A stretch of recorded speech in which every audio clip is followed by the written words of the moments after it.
Live Through This is a project about life on the other side of a suicide attempt. A suicide is attempted about once every 40 seconds to a minute, and a suicide is completed every 15 to 18 minutes. That's a lot of people being affected on a daily basis. Sharing the portraits and stories of suicide attempt survivors in an effort to kind of open up dialogue, to show that the people who are a part of this project could be anybody. Your brother, your mom, your neighbor. And you would never know because everyone's so afraid to talk about it. The website is a safe space I've created where we are talking about it. It's there for people who need a boost and those who just want to understand. It's accessible anytime, anywhere. I meet with somebody whose story I know a little bit about. They tell me their story, and directly after that I make a portrait. Because they're in that headspace. And I think, I don't know, I think it's really poignant and telling.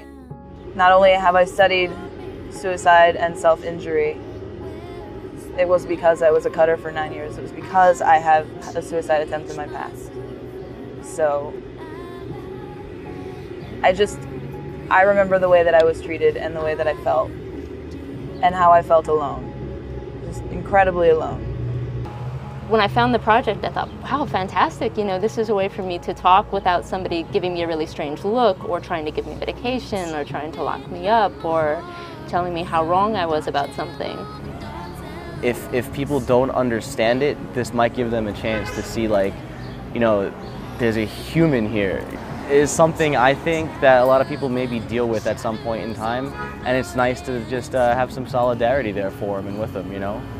And we just need to reach out and say, we can talk about it, we can approach it, it does happen, and the more we're scared of it, the more difficult it can be for people who face it because they know they have nowhere to go. And that feeling of having nowhere to go and no one to speak with kind of makes it worse in the first place. And I would argue if you had more outlets and more people to reach out to, then you would have fewer people going that far and taking that step.